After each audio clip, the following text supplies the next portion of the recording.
Welcome to Forte's MBA Alumnae Insight Series. Each of these recordings features a panel of successful businesswomen representing diverse industries and career stages, as featured during our Forte MBA forums. It is now my pleasure to turn things over to our moderator, my friend, my colleague, my boss, the Forte CEO, Alyssa Sangster. Alyssa is going to be moderating tonight's discussion, and she's going to be joined by Nicole Irvin from Goldman Sachs, who was an MBA from Columbia Business School. Jacqueline Key from Google, who is a Berkeley Haas School of Business MBA. Kendall Tyson, who is with the Seattle Kraken. Quick, guess what sports team that is? And a graduate of the Yale School of Management. And finally, Bindi Parekh Lesage from the Bill and Melinda Gates Foundation. And Bindi is a graduate of the Broad College of Business at Michigan State. So with that, I am going to disappear and I'm going to turn it over to Alyssa. Thanks, Amy. And thanks everybody for joining us tonight. I was counting on my fingers that this is my 19th forum season. So I have started attending forums and moderating discussions back in 2002 at the very first Forte forums we held. And so it's pretty exciting to be here again. I guess next year's my 20th anniversary, so it'll have to be a big celebration. But I'm excited to be with you tonight. I am the CEO for Forte. As you probably guessed, I've been with the organization since its inception. And so it's been a delightful journey. And I think you're going to have a wonderful experience tonight listening to and learning from women who've gone through this MBA experience before. And ultimately, that's what one of the values that Forte brings to women is giving them this roadmap or this ability to kind of live vicariously through other women who have gone before them and to kind of identify your own self in their journey and to see what their undergraduate major was, what was their first job out of college, where have they gone since their MBA? And that's the stories we want to tell tonight in this Alumnae Insights panel. So I'm not going to spend too much more time on that. I'm going to say, just so you know, my background, I was in higher ed MBA program administration before that. I was at UT Austin as the assistant dean and really had been in MBA education most of my career. And so this role was really an interesting one for me, just to build an organization and to be able to really impact the lives of women in all different ways and shapes in terms of their career journey. And again, it's been a pleasure working at Forte and building this organization. So that's a little about me. I do want to thank our panelists, and I want to go ahead and move into kind of a lightning round of introductions. We want to tell a little bit about kind of your pre-MBA journey and then a bit about your post-MBA journey. We're going to give some tips about the whole admissions process and financing your MBA. So we'll get to that a little bit later, but I thought we might just kick off with some brief introductions. So they took the slide away, but I'm going to wing it and just go with Nicole. I think you're at the top of the list. I'm going to let you start, and then we'll move through everybody in their intros. So, Nicole. Sure thing. Thanks, Alyssa. And it's really great, really not to see everyone today, given that we're on a panel and there's a lot of you in the audience, but thank you for joining us today. Nicole Irvin, I'm a managing director at Goldman Sachs. I'm based here in San Francisco, although I live in the peninsula with my 3 kids and dog. And as was mentioned, I went to Columbia Business School. Before I went to business school, I had been working for about 7 years at Accenture as a business process and technology management consultant. And I think it's worth mentioning, and we'll get into this a little bit later, before going to Accenture, I had gone to Princeton and majored in molecular biology, and I was a pre-med major.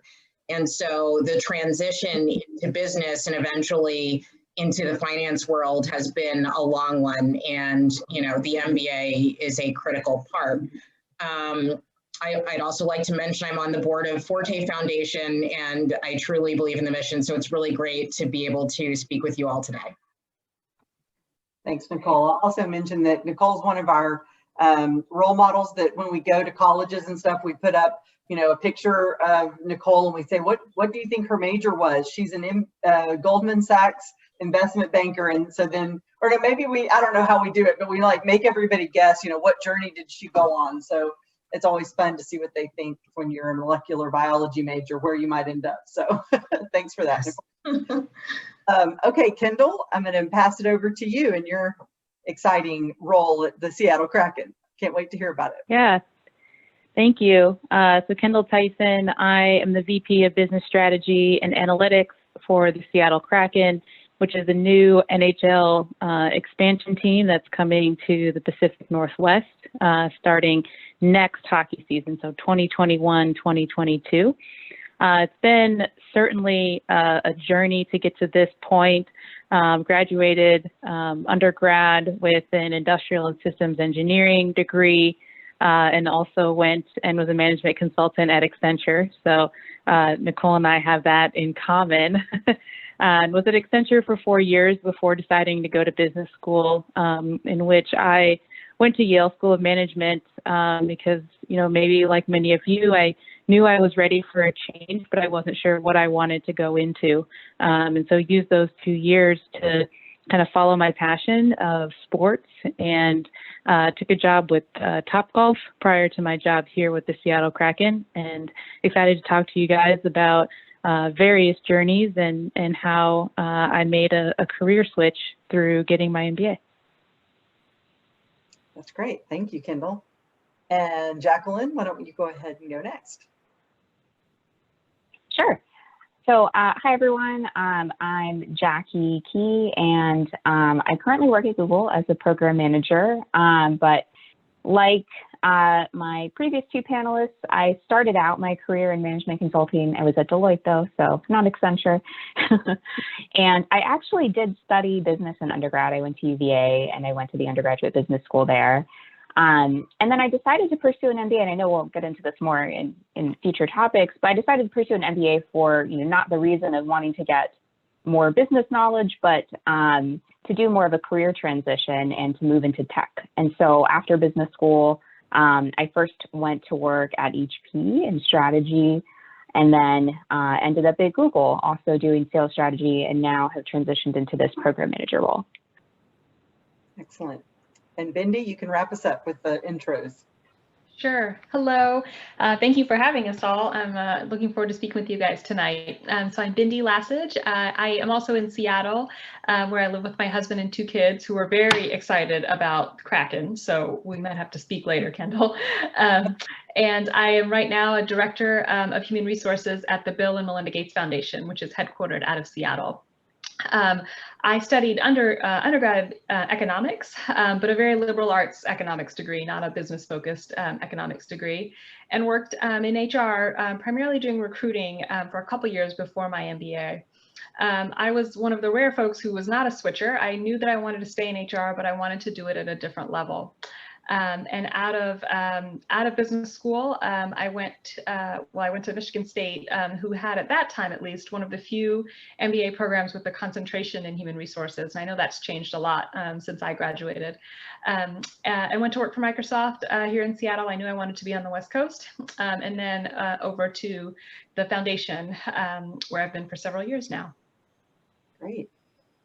Well, thanks. I think we're going to start just with some kind of broad, maybe answers around why that MBA was an important step for you. So, Bindi, maybe we could just continue and kind of say, you mentioned HR, so kind of tell us why it was important and how that MBA opened up doors that maybe you weren't able to open without the MBA. Sure. So I mentioned I worked for just a couple years between undergraduate and graduate school, and it was, I knew in undergrad that I wanted to go back and get a graduate degree, but I was actually headed towards law. I thought I wanted to be a lawyer, and so took a role in HR, which is what I'd had a little bit of experience in at a law firm. And what I quickly learned was that law wasn't for me, at least as a profession. I still am very interested, but I couldn't quite see myself living my life in 6-minute billable increments. What I did really find at that law firm was that I liked the idea of people strategy, of the idea of thinking about how impacting and changing the way a company or organization managed its human resources had an impact on the bottom line of that business. And so kind of went looking, and it was at like a trade fair that I realized that I could go get a graduate degree, an MBA, specifically with a human resources concentration. And so when I went about looking for what that might look like, there were lots of choices for graduate degrees. There was the MBA that was offered, and as I mentioned, relatively new at that time to have that as a focus area in MBA programs. But what had been around for a long time was a degree, a master's in labor and industrial relations. And so I toyed kind of with the idea of both. And what really drew me to the MBA was the versatility. I liked the idea of studying finance and accounting and supply chain. I liked those things. It was interesting to me, in addition to appreciating and understanding the, or more depth in a specific area of human resources. Very different from the master's program, which was all focused in HR. And that's been, that has proven to be, at least in my opinion, the right choice in order to kind of have that, have your voice heard at a table full of different functional experts, to have a little bit of background or experience, or just enough knowledge to be dangerous, even if it's been a while since those classes for me, has proven to be really invaluable. Plus, I just really liked learning about it. So it was a good, for me at least, it was the right choice. I still got my depth and my my focus in my functional area, which, surprising to me, if I think back at, from when I studied, that I'm still working in HR. I never quite thought that I would stay. I thought I would use the MBA to do different functional areas, but I found that this has really, it's what I really love doing. And I feel like I get to apply those learnings still today. Great. Wonderful. Thank you for that. Kendall, we had a chat room question already for you. Well, one, when will the new hockey season start, I guess, is one question, but then also curious about starting a new job with a brand new organization and established league during such uncertainty and, you know, COVID and all the ways that we're delivering sports these days. So still, you can answer a little bit about why that MBA was important, but maybe you can intertwine the answer to the chat room question as well. Yeah, certainly. So I'll start with the why MBA. You know, for me, as I mentioned, I was a management consultant at Accenture at the time. And knew that I didn't want to necessarily stay in consulting for the duration of my career, and was really looking for a change, but was really uncertain on what I wanted to do. And so, despite, you know, putting a very convincing argument forth on my application that I wanted to go into the public sector, I knew that once I did actually get to whichever MBA program I chose, that I would be there to really explore and to learn about a variety of new careers and a variety of options. And so I did really spend probably the first 3/4 of my first year just sampling lots of different disciplines and getting a sense of what I liked, what I didn't like, and ultimately, you know, came down to, you know, sports is what I am super passionate about and what I'm always kind of thinking about. And it was a chance for me to, you know, to use a sports term, but shoot my shot really, and just kind of give it a chance. And it was for me just a little bit of a why not. And so that was definitely key. You know, I agree with Bindi that learning about all the different disciplines was incredibly impactful in my career. And this ties to the question in, you know, understanding about, you know, starting a new team in a time of uncertainty. What that means is everyone has to be a jack of all trades. You know, everyone on our team has their hand in everything. You're not just a person in partnerships or just a person in HR or just a person in finance.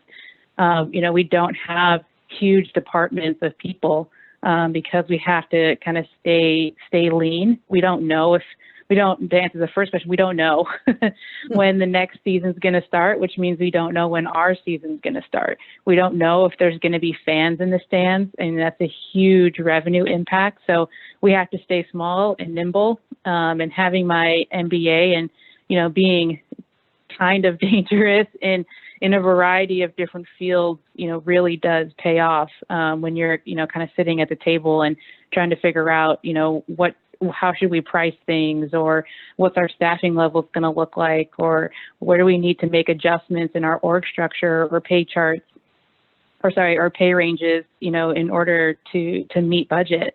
So I think it's been just incredibly, incredibly valuable. And that's, I guess, a little bit of a taste of what it's like to be starting a brand new organization right now. That's great. It's nice to highlight kind of the flexibility of the MBA across a lot of different functional areas when you're pursuing something that is more organizationally driven, like a sports team. So I think that's really insightful. And I want to pick up on something else you said, and that was that whatever you answered in your essay may not have been exactly where you ended up post MBA, and that everybody should know that's okay.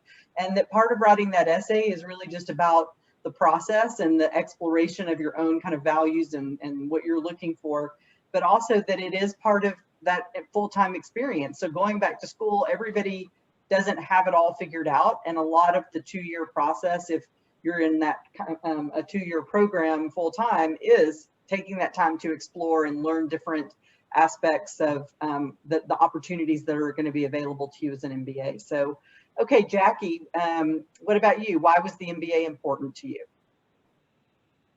Yeah, so the MBA was important to me for a couple of different reasons.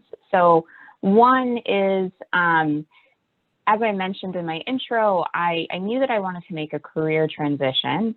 And what I'd always heard about, like when you're thinking about whether or not to do an MBA, that there are kind of 3 big sort of career transition factors to think about, and whether an MBA can help you to achieve those. So one is your function or role. Second is industry, and third is location.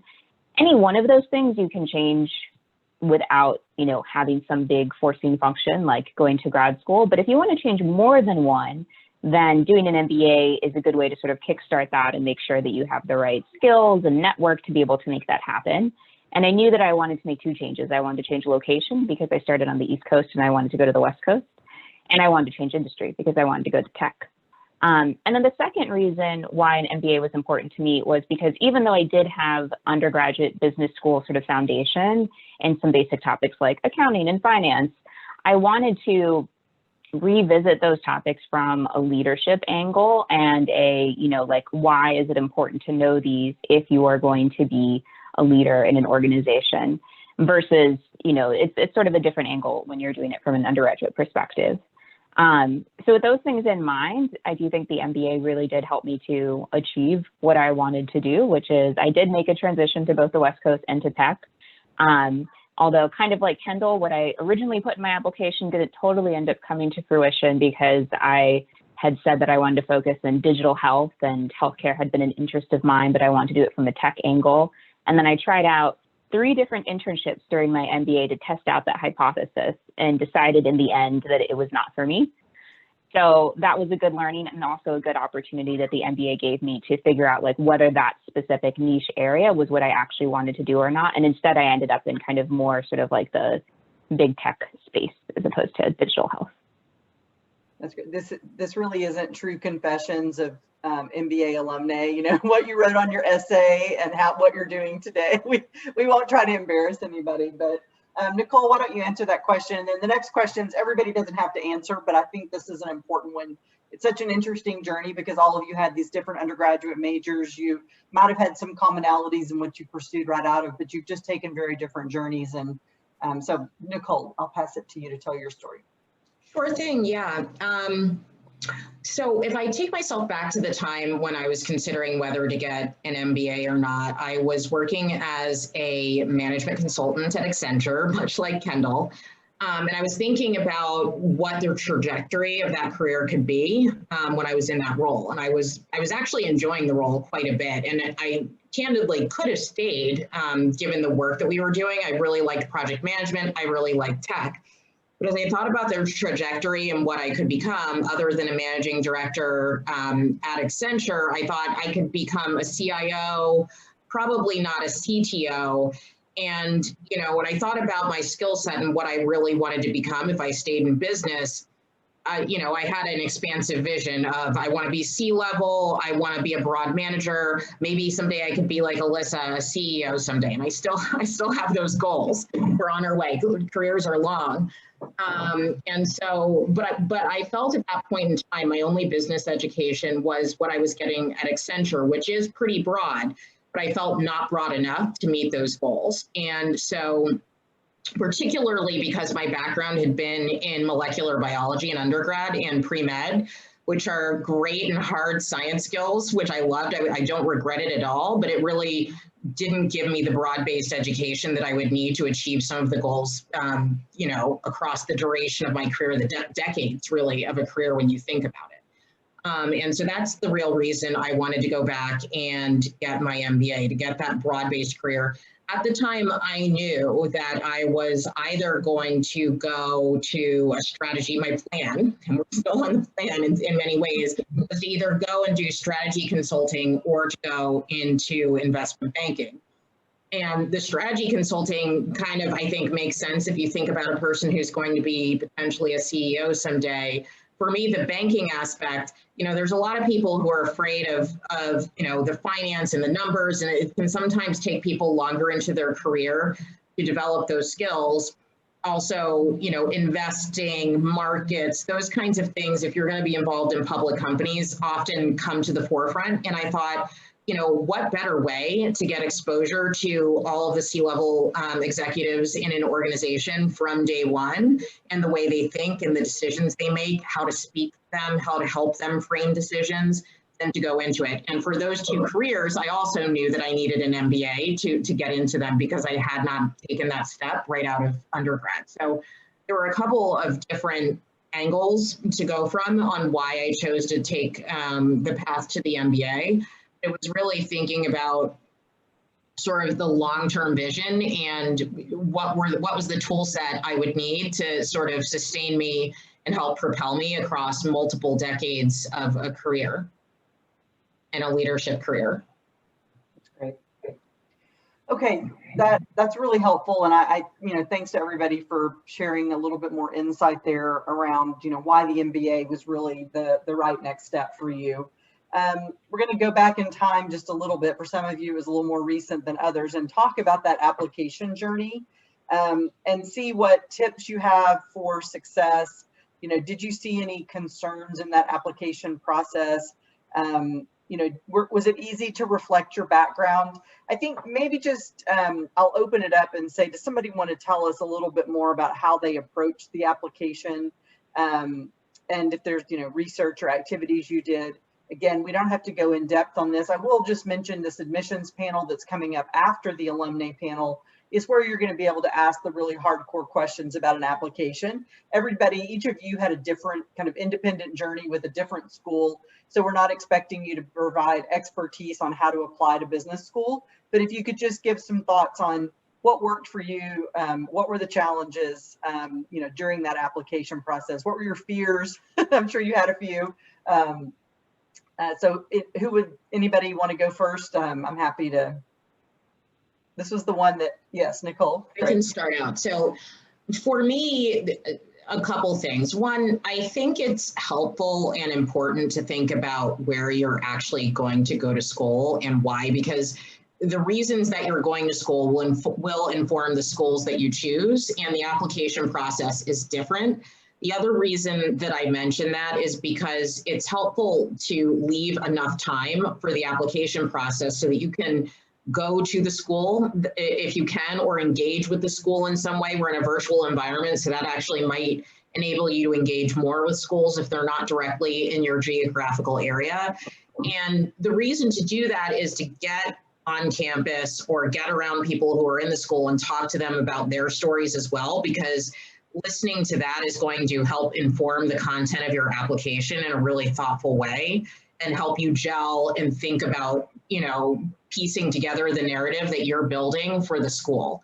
And it also lets you hear ideas that others have and bounce your own ideas off of them as well. And so that's about creating sort of sounding boards and networks that'll help you germinate your ideas before you have to go and put them on paper.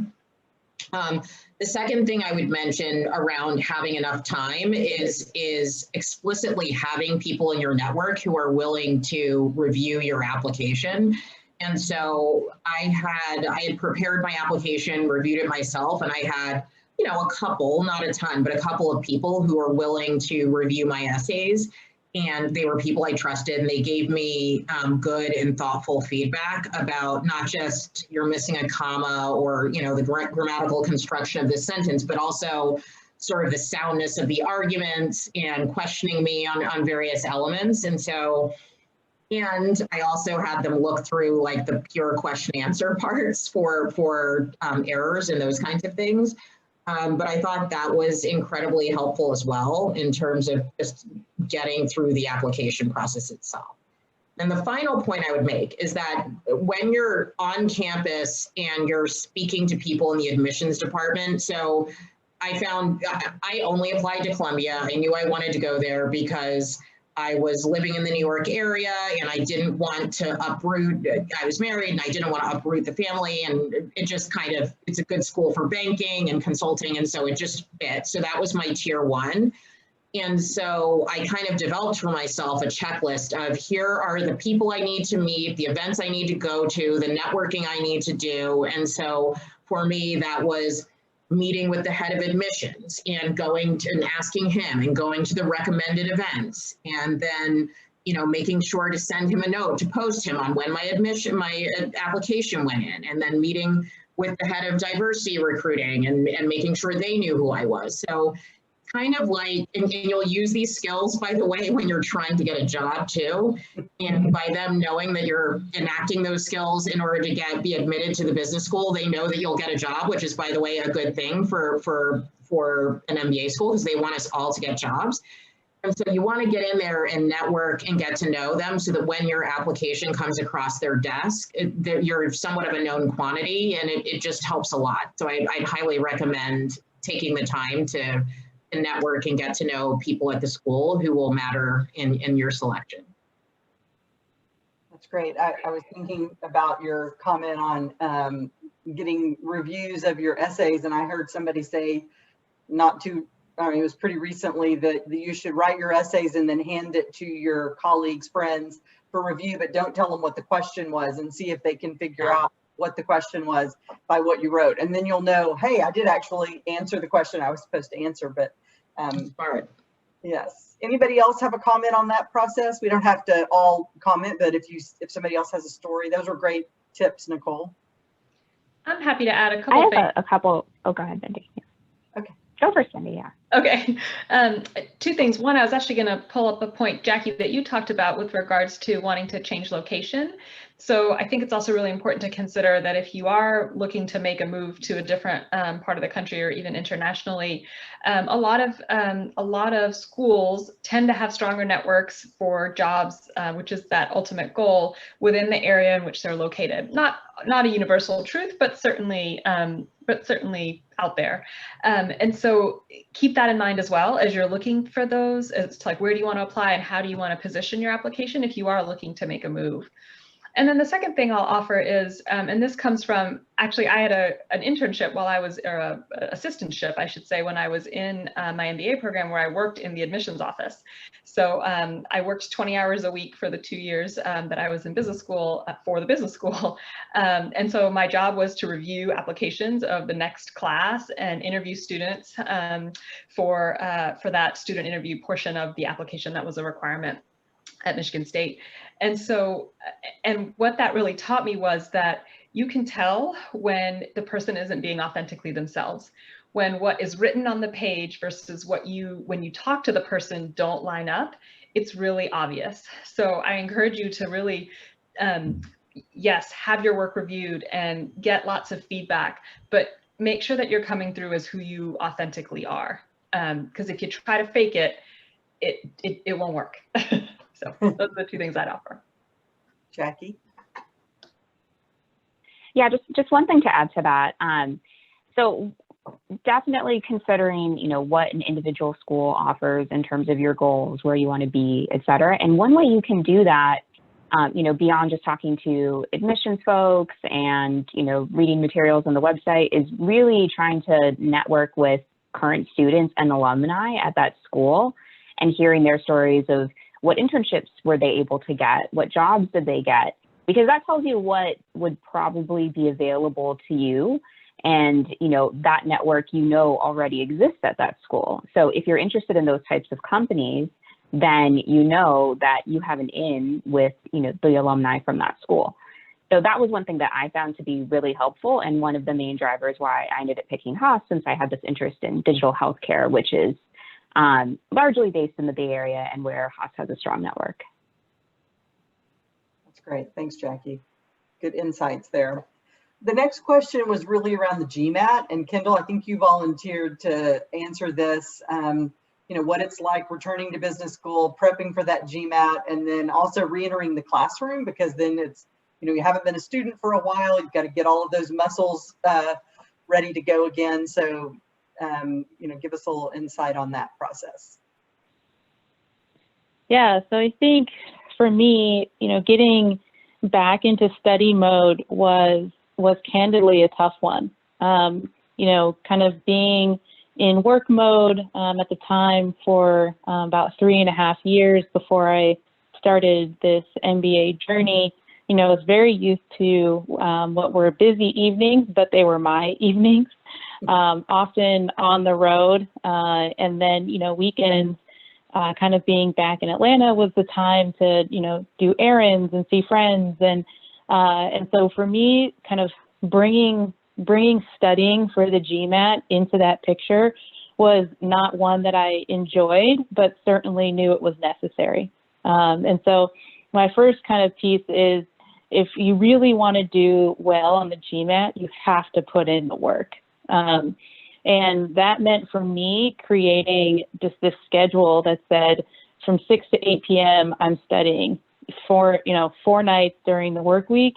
And then I was doing, I think, two-hour sessions on the weekend or something like that, where it was like, on my calendar, can't move it for friends, no brunches, just, me by myself, making sure that I was studying. And so having that structure was incredibly helpful for me, in terms of like practical use of stuff. I had the big GMAT prep book that I think everyone uses. And then I also had I used Manhattan Prep as well, their kind of guided study program. And then the other piece that I actually really enjoyed about that was Manhattan Prep, at least at the time, it was free, had a free app for your phone that did kind of note card style questions. And so that worked out really well because, if I was on a plane or on the train or, just kind of in between meetings or, the time that you're kind of scrolling on Instagram, I had it front and center to say like, nope, like I'm going to, let's just answer, like, let's try a couple questions here, while I'm waiting. And that really kind of just got me in my brain in like GMAT mode. And so I was thinking about it quite often. And I think that really helped me do well on the exam. In terms of returning to the classroom, for me, I didn't see it as much of a challenge or a transition. Everyone in the classroom is coming back to the classroom.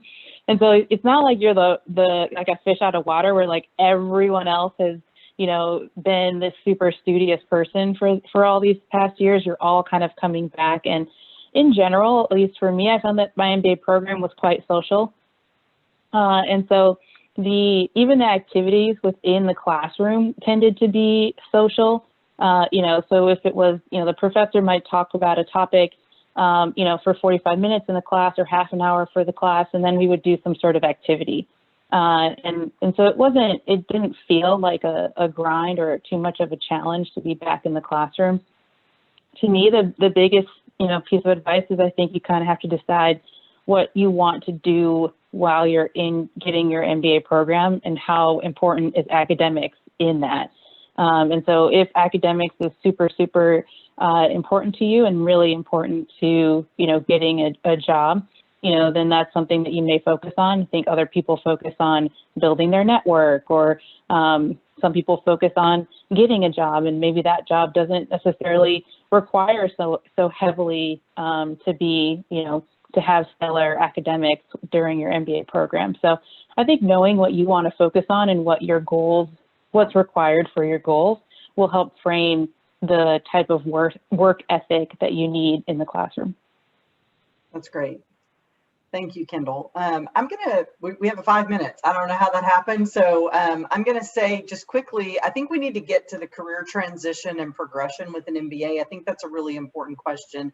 There's one about financing. I think we can cover that in the later panel. But if you have any tips, maybe you can type them in the chat room as we go.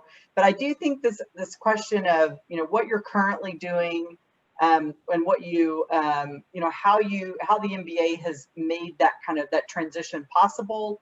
If there's any just kind of stories or thoughts about kind of the importance of how that helped you move through these post MBA jobs that you've had. I think we had Bindi. Do you want to start? Sure, I'm happy to. So I've had a couple different transitions through the MBA. My first experience of kind of understanding and appreciating kind of what the cachet of the degree meant was actually, it was around this time in my first year. So I was maybe 6 weeks into the program, and at least for human resources positions, the internships, we started interviewing in October for summer internships. It was a really early season. And I want to say that it was by the end of October that I had my first offer to go work somewhere that summer. And I remember thinking, I don't really know much more than I did 6 weeks ago. Like I've had 3 accounting classes and a couple supply chain classes, and all of a sudden these people want to hire me. Whereas 6 weeks ago, they wouldn't have even looked at my resume. And so that the opportunity just for expansive job opportunity, just based on your potential, I think was kind of the first, like, oh, this is real. And there is really a difference between not even what the degree has got me, but the potential of what the degree is going to get me. That was really eye-opening and a little bit surprising. So kind of having my choice of, a pick of different internships, as well as offers coming out of business school, was really great. And then, I did, like a lot of folks coming out of an MBA program, I joined Microsoft who had a rotational program for specifically for graduate students, primarily MBA students. It was a 2-year rotation where you were in a leadership development program and you met with lots of senior leaders and you did 2 different jobs, and then you kind of graduated off that program. But opportunities like that just wouldn't have been available to me. That also came with the ability to have lots of coaching and mentorship and guidance in choosing where I wanted to land within this really large company of Microsoft when I finished that program. Also a benefit that I credit to the program and the different doors that opened. And then the next transition I'll talk about is moving to a not-for-profit. So like some of the other ladies have mentioned, I never thought I would work at least as long as I have for a not-for-profit organization. And at this point, it's where I've spent a lot of time in my career. The Gates Foundation is not necessarily your typical not-for-profit. It's the dollars are just different. And so we run a little bit more like a corporation than a typical not-for-profit, but it is still the public sector and a non-governmental organization, which I really didn't think I would do. And I do credit the MBA for that transition as well. It's a little more rare in my world now to have that degree, and I think it has certainly allowed me to have great and much faster career progression in my organization compared to others. So, yeah. That's great. Thank you. And Jackie, I think, did you want to add some? Is that okay? Sure. Yeah. Okay. Yeah.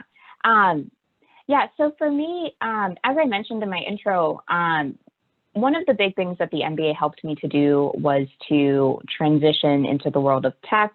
And my initial interest was actually in working at a startup. And that I knew would be hard to do coming from just a pure management consulting background. So the MBA did help me to land those 3 different internships, 2 of which were at startups. And I don't think those doors would have been open to me if I hadn't done the MBA. It sort of creates a blank slate and a look, we know this person is, you know, motivated, flexible, has all these skills, they can do, you know, something great for us. So, you know, kind of like Bindi was saying, just kind of like allows you to kind of create the future that you want just based on sort of the reputation and the perception of what an MBA brings.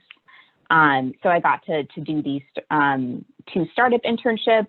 That was one big transition that the MBA helped me to do. And then to finally, you know, land an actual career in the tech world and to bring the different kind of network that I had with me into figuring out, you know, what my job path would be. So starting out at HP, moving into Google, I did that through my MBA network and, you know, having my classmates who were also working at Google. So that was another transition that the MBA helped me to do. And now at Google in my current role, while I started in sales strategy, I'm now in a program manager role, which actually exists in the tech world. So I mostly work with engineers, but I found that that business background is actually super helpful and sets me apart from a lot of other people who are in my field and my type of role. And I get comments like that a lot, like, oh my God, Jackie does these amazing presentations that are so well put together and the story is so clear. Or, you know, wow, you know, Jackie really brings this business point of view to, you know, a technology decision like deciding to invest in a new machine platform. So I found that, you know, even though I'm in a role that isn't a traditional MBA role, it still has, you know, helped me to be successful. That's great. Thanks. That really great insights. And Nicole, you said you'd like to answer this question live because it did get, I think Kendall mentioned already that she had used Manhattan Prep. And so that was one example of, you know, the GMAT coaching or an online course. So Nicole, we'll pass it over to you to answer the Q&A. Yes, I thought it was going to let me type it in. I used Kaplan, and so a very similar approach to Kendall. I knew that I wanted to be rigorous. I needed somebody else to plan for me what the prep was going to be for the GMAT and to put me on a schedule of tests and preps. And I liked that in the test center, you get to go into a prep center that is like taking the actual test when you take the practice tests on the weekend. And so that's how I structured it. I need to like prep for the Series 63 right now, and where is Kaplan right now in my life? But it really was helpful to be on a schedule and to actually pay for the course. That's great. And I'm going to move on to the next question because we are just trying to skip through the do here. But Kendall, we were going to let you talk a little about the importance of that MBA network. So you go to school, you make all these friends and colleagues, you get to know them well.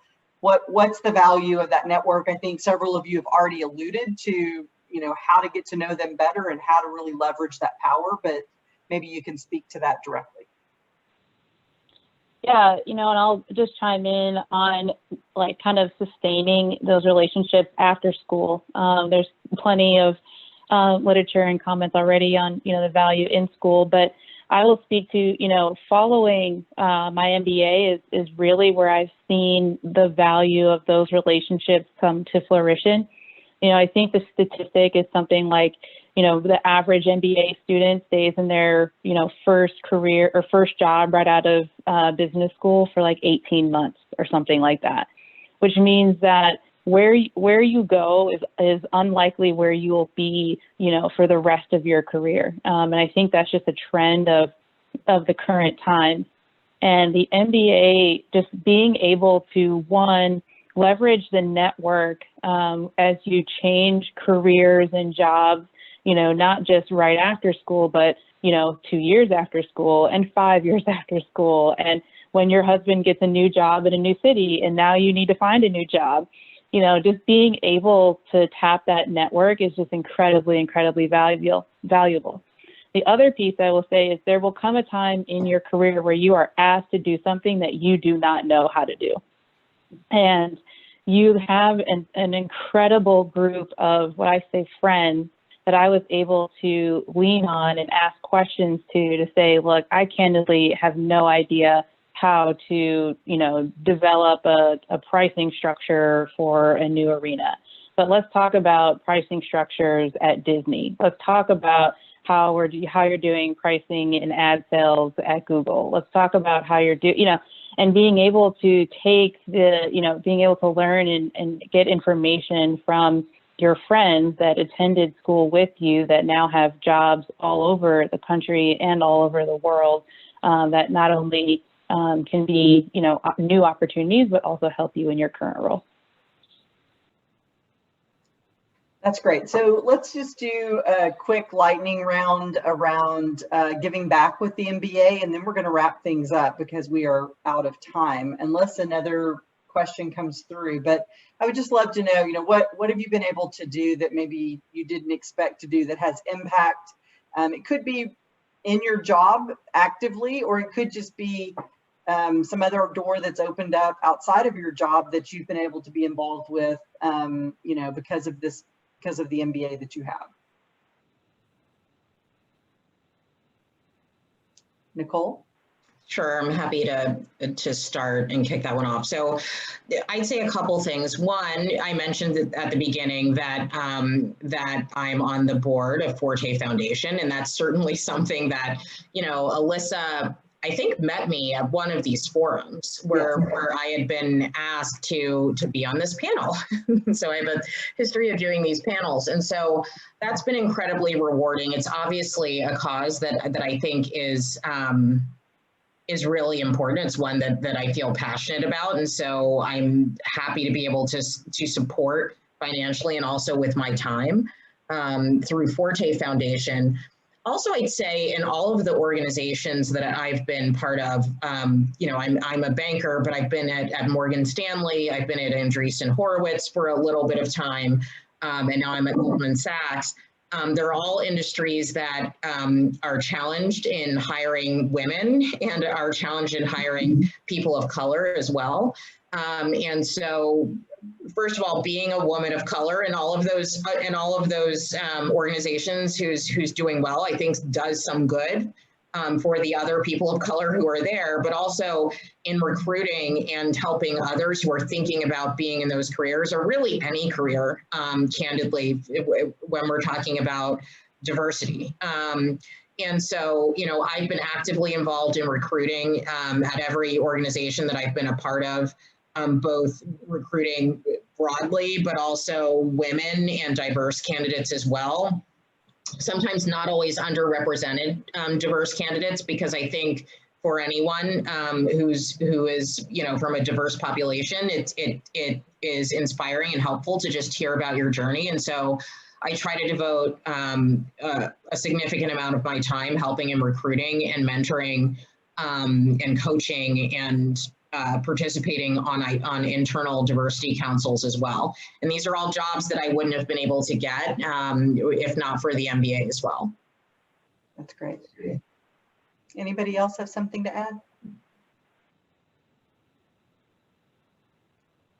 Okay, it's getting late and so appreciate all of your time. It was amazing. Thanks for sharing your insights and really talking about this MBA journey and the value of it. I think it's really helpful for everyone who joined us to hear those stories. I hope you got some interesting nuggets out of the discussion today. Look forward to seeing you there. Thanks again to our wonderful panelists for staying up a little late here with us, and appreciate all that you had to offer tonight. So thanks very much. Good luck. That's right. Thanks. Thank you, everyone. Thanks, Alyssa. Yeah, thanks, Nicole. Thanks, Bindi. Thanks. Thanks, Jackie. And thanks, Kendall. Take care. You too. Thank you, guys.